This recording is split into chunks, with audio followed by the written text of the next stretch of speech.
And it just seems like any research done in construction, it ends and starts with, this must be a wake-up call, but it is, 2 trillion. You came back. Here I am, week 2. we survived. Yeah, we survived, but let's jump straight into it this week. We might not survive much longer because 2 trillion just gone. What's going to go? I don't know how you. So I mean, well, obviously we'll share the full detail of the story. But just to start with, if you'd have asked me how many zeros in a trillion, I would not have been able to say. It's a sum of money I really, really struggle to comprehend. But obviously, well, let's start with the big one. It's a classic case of anchoring a lead with a big number. But that's a really good point. Actually, if anyone does know how many zeros are in a trillion, you can win.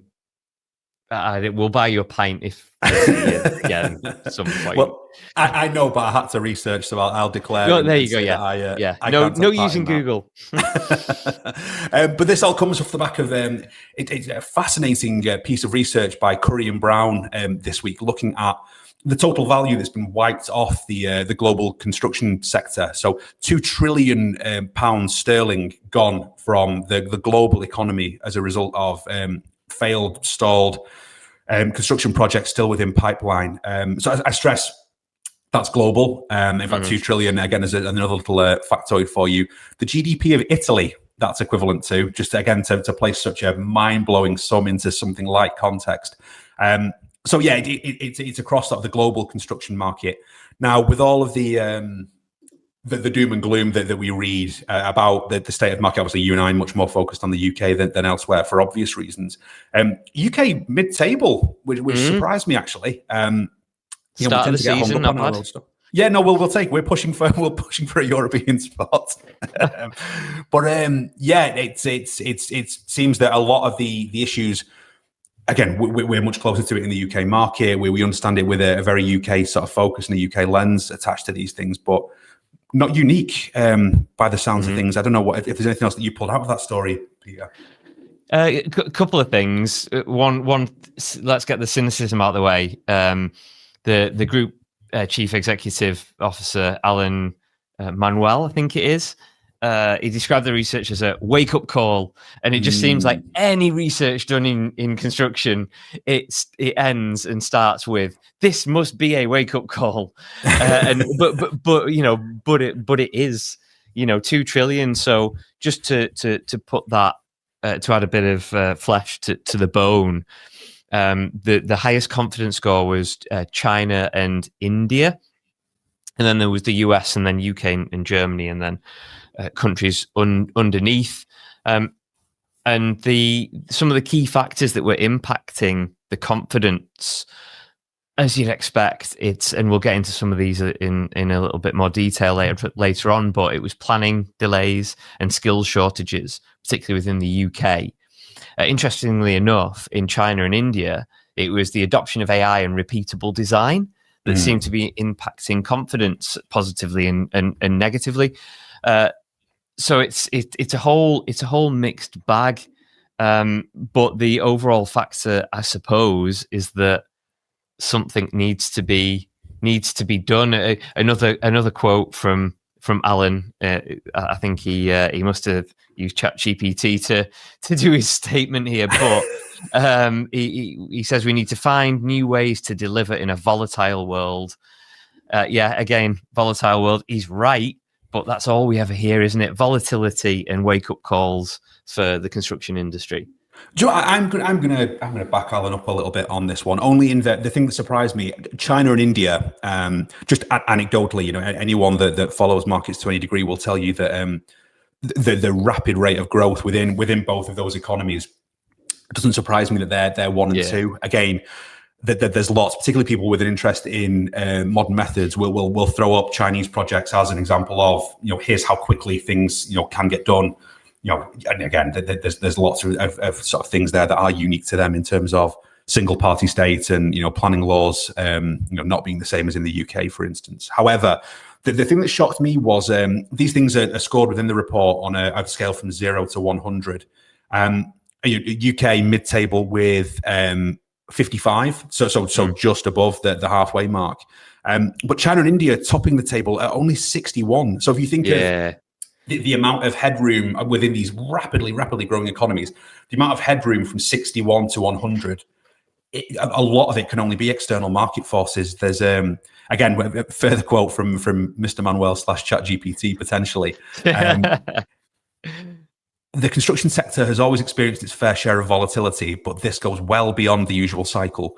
In over 40 years in the industry, I've not seen such a persistently uncertain market. And to your point, the list of different factors influencing that is it's pretty mammoth. I saw, again, pulling it back to the UK a little bit, there was a quote I'd seen coming out of I think it was off the back of the Labour Party conference, just the sheer volume of things that they are trying to fix from a policy point of view at the minute, particularly on house building, but within the kind of built environment in a more general sense, all of which needs attention. But good grief from a policy point of view, and then trying to apply that policy to sector, and then having all the organisations within sector understand it well enough to be able to implement it. It's a massive undertaking in quite an unstable macro environment as well, isn't it? Yeah, massively. And there's this balance of some factors that we can influence, and then others that we can't. And it's never just this one size fits all, is it? So that's like you were saying, to your point, there's so many different things to take into consideration, from political to the environment, and everything in between, really, that is going to impact. So kind of hold on to your seats and see where we get to on this. Well, I know, obviously, part of our remit on this podcast is to try and look for some detail behind the headline and to offer a bit of positivity where we can.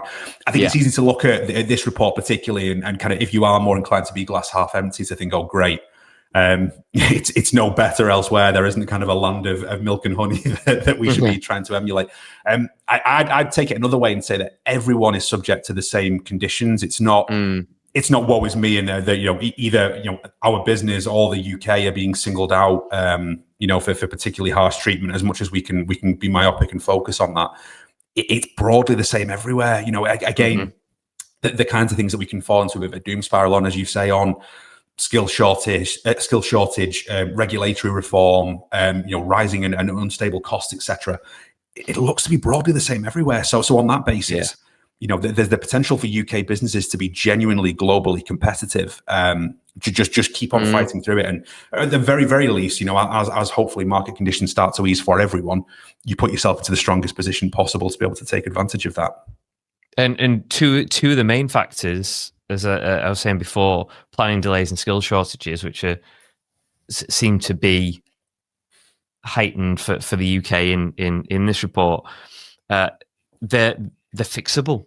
They're things that we can actually do things about. It's not beyond improbability. It's not a mountain that's impossible to climb. It's hard, don't get me wrong, again, not a flick a switch thing. But these things as a collective, as an industry, they are surmountable, Yeah, no, completely. And again, recent ONS data, not so sparkling, although, again, I'd see some recent, very recent stuff from Glenigan that was saying that declines over the last couple of months are starting to flatten a little bit now. But if you go back to the start of this year, construction was the sector that was dragging the whole UK economy along with it. So again, if the sector can perform to that level in a global market that seems to be as uncertain and struggling as the report from Curry and Brown says it is, then yeah, I think there's hopefully there's some sort of better times on the horizon, and it's just a case of pushing through it and getting to there. Yeah, for sure. Which leads us nicely on to our next headline story: digital IDs. Oh, yeah, let's not touch a contentious one, eh? Yeah, let's poke the bear. No, it's an interesting one. I mean, it's been everywhere from a mainstream press point of view. Obviously, one of the headline things that the government are looking to push through. Again, I've fleeting memories of Tony Blair's government back in the day looking to introduce this and never quite getting around to it. Lots of conjecture in the press. People for it or against it in very, very strong terms. People against from a surveillance point of view and a personal data point of view. People for, obviously, immigration and borders are a big story within mainstream media at the minute.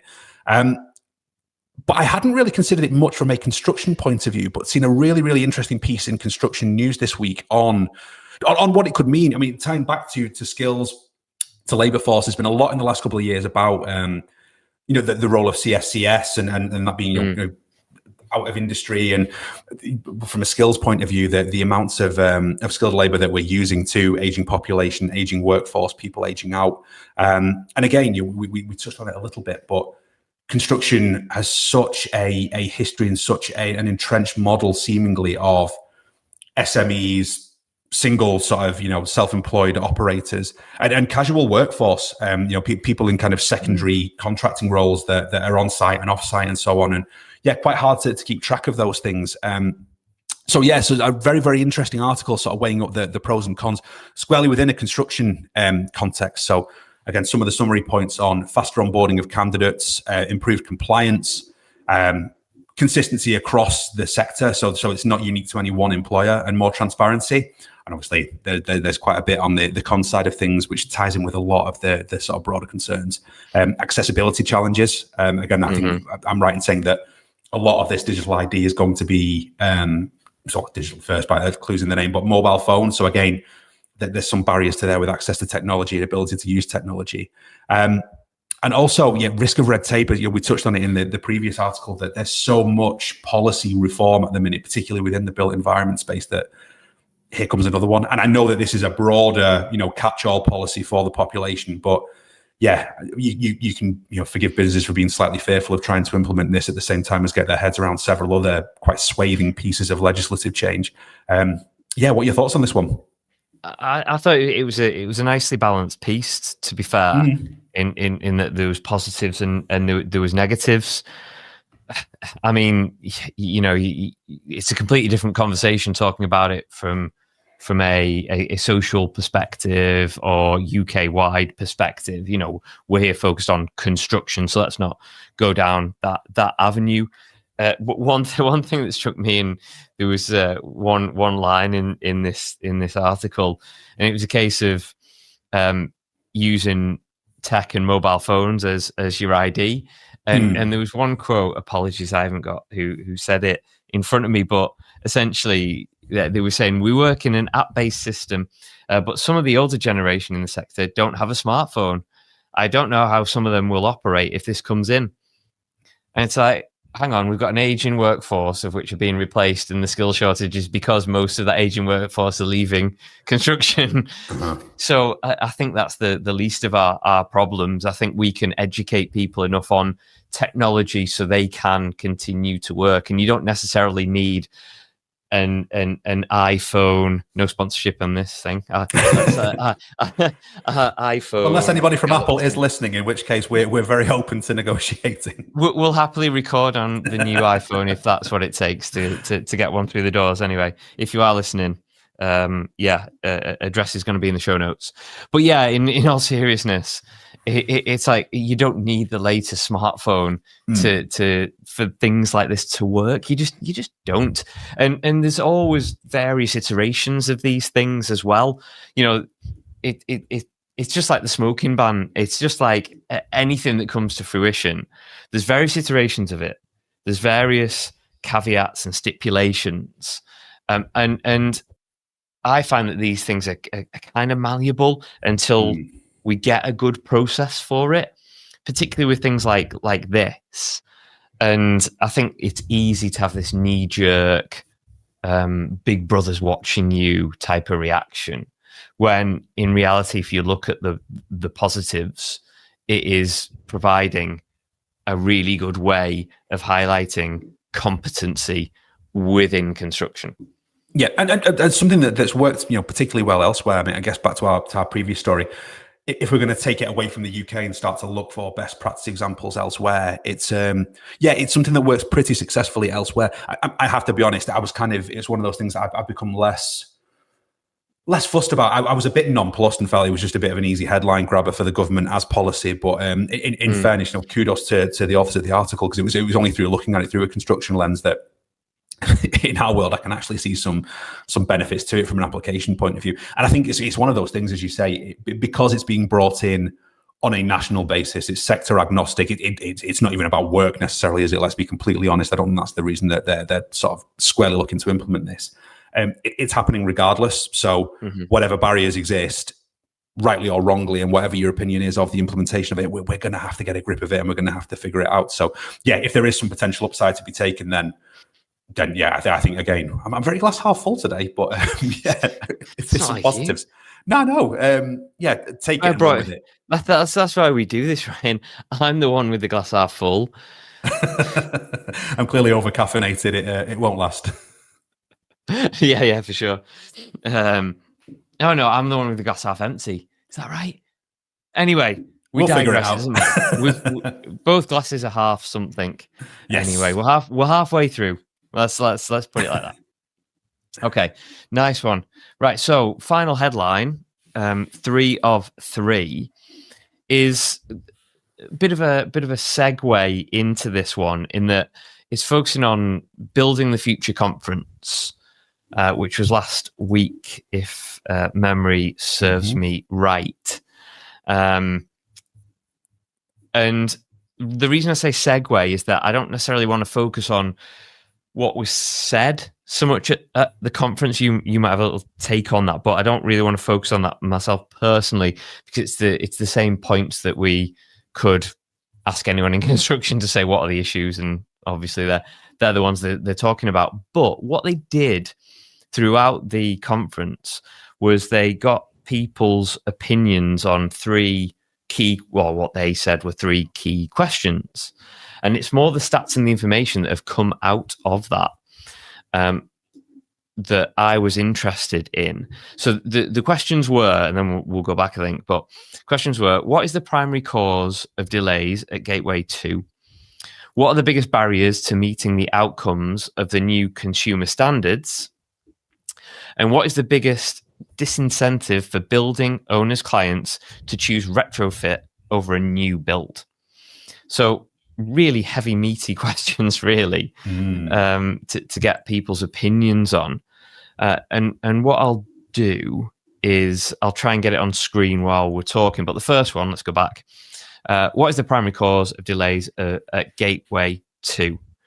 And lo and behold, over 50% said lack of clear guidance from and communication with the regulator. So if I can, I don't know if you've been to any events hosted by Building recently. They are, I couldn't make last week's, unfortunately, but they are brilliant, like really, really good content.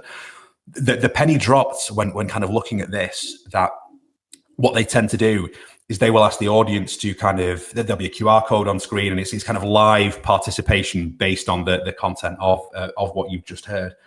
The penny dropped that the Andy Rowe, who is effectively the regulator, was presenting there. I was like, please tell me this was not on screen behind him while he was on stage, because that is just like negative feedback in real time. God love him if that was the case. But yeah, there's no getting away from it. I will say, by way of kind of mitigation, Mr. Rowe was talking about sort of Gateway 2. He said it's where the pain is at the minute and isn't working. That's where his and his team's sort of effort is to move things along. Just to quote in the article here, there are 156 new build applications now in the system at Gateway 2. With those submitted under the new regime, he described them as progressing at pace. Now, that covers a myriad, but taking his word on that. Almost 100 applications lodged under the old system remain stuck. So that's obviously where the focus is. However, he goes on to say that they hope to clear them by the end of this year. So again, if there is a cork in the bottle and then a lot of development to follow, take him at his word. Again, that clearly is where he and his team have to focus. And yeah, if they can do that, then communications is clearly the next step for them to be able to convey that back to the sector. Because if there is some good work happening and if there is some confidence that things are going to move, clearly not being felt by the people that are in that room. And I suspect it will be even worse with the sector at large, bearing in mind that these people have had the benefit of listening to Mr. Rowe in person.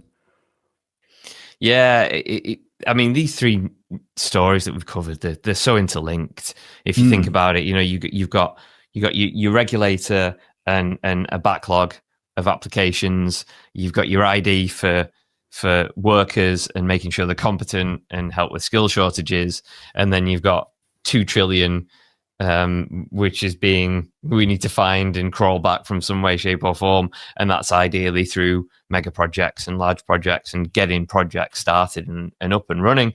It was really good to see that nobody said that the fundamental requirements of the Building Act was a primary cause, and that it feels that everyone's behind it. And why wouldn't you? But poor quality submissions from applicants was 10%, and that's a small number. 1 in 10 thought that, but it's still 1 in 10 people are saying that we've got this problem in terms of applications being substandard. So I think there's work to do both. Sorry to put across you, Peter. I was just going to say, if I can be slightly cynical on that one, I suspect a lot of that will be determined by whereabouts in the supply chain that you sit. And yeah, I think that probably tells me that 90% of respondents are the people submitting applications rather than the people responsible for vetting them. For sure. Maybe I'm wrong. No, I thought, fair point, but it's clear that, you got lack of guidance, or people are saying there's a lack of guidance, lack of resources as well was up there, and then poor quality submissions. Again, mixed bag. There's never just one thing, but if things are starting to pick up pace, then that's a big thumbs up, really, isn't it? Absolutely. And I linking right the way back as well, that within the global market, 2 trillion of waste, that's the prize on offer, isn't it? Beyond the stuff that was actually delivered. So there's beyond the social and the individual sort of human impact of all of these things as we discussed last week. But it's worth us getting these things right for myriad reasons. Yeah, absolutely. So moving on to biggest barriers to meeting outcomes of the new consumer standard. The biggest barrier was data quality and transparency. Again, followed by lack of clarity about requirements, which is, it's up there, and then resource and funding. It was fairly balanced, really, in terms of what people were thinking are barriers, with technology gaps right at the very bottom, which I suppose in this instance is no surprise. There's bigger things than the tech gaps in this particular thing. Yeah, and a lot of those feel interlinked to me. If you kind of put resource and funding to one side, I think the other 4 metrics on there are broadly sort of talking about the same piece, aren't they? If there's gaps in technology, then that breeds an environment for poor data quality, which in turn, if your data's poor in the first place and you're struggling to disperse that, then transparency becomes an issue. It's and all of that stems from culture, doesn't it? So there's as I said before, it's not a particularly it's not an unenviable position that the government have got. There is a lot, isn't there, that needs to be improved. Sounds, again, I've gone glass half empty now, but again, if we're sort of performing reasonably well in spite of all of this, then if we can get on top of these things and at least the issues are being recognised, there we go. There's a glass half full sort of turn. We're spotting the issues. We know what needs to be fixed. I think that's the first step, isn't it? So, fingers crossed that there's the sort of momentum for change off the back of things like this. And I think the final one today, the final survey that they did, was very much focused about retrofit of a new build, which is quite interesting. Biggest disincentive. It was fundamentally and wholeheartedly over half the room said that high upfront costs, uncertain financial returns from retrofit, which is, for me, it's quite phenomenal. Bear in mind what such a big push it's been for retrofitting. Completely agree. But still no surprise. It's that balance. It's always like we say in construction, isn't it? It's like, it's really surprising that this has happened, but it's no surprise either. And I think for me that's where this sits. For certain. I think that the thing that surprises me, and again, maybe I'm focusing a lot on the kind of the pockets of the industry that are wise to these things and make a lot of noise about them, but I've seen architectural awards that have kind of retrofit above everything else. Don't want to be seen to be contributing to unnecessary environmental impacts, and therefore want to shout about projects that have been there for some time. The UK, maybe not in a unique way, but I would say that compared to other nations, we have much of a greater focus on heritage and sort of culture and identity coming from our built environment. You would think that we'd be way more across this kind of a thing and being able to demonstrate how we can keep these sort of centuries old buildings in some cases, but have them make sense and sort of function as a modern home or civil space or whatever the case may be.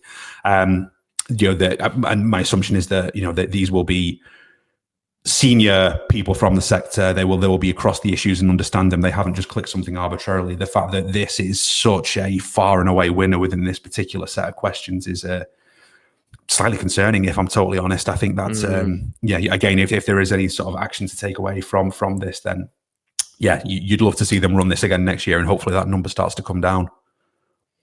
Yeah, I mean, there was nothing even close to the high upfront costs and financial return, but the two that were secondary, if you like, were new builds perceived as simpler, faster, offering greater design flexibility, which is disappointing. Like you were saying about our heritage and what architects and design and things like that you can do right now, and then technical complexity and risk of poor performance after retrofit.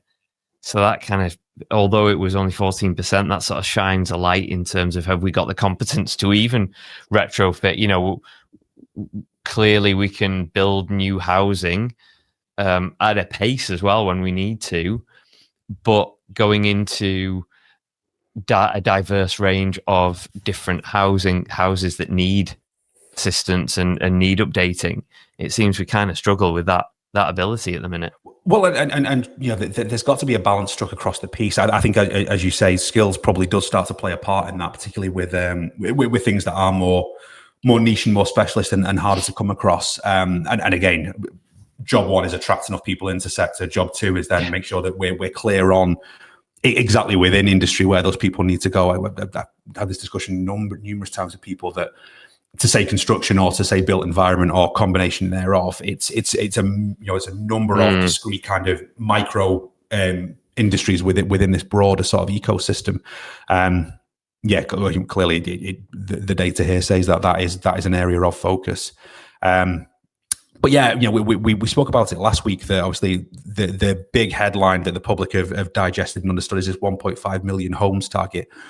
To be clear, we're talking about new homes as part of that.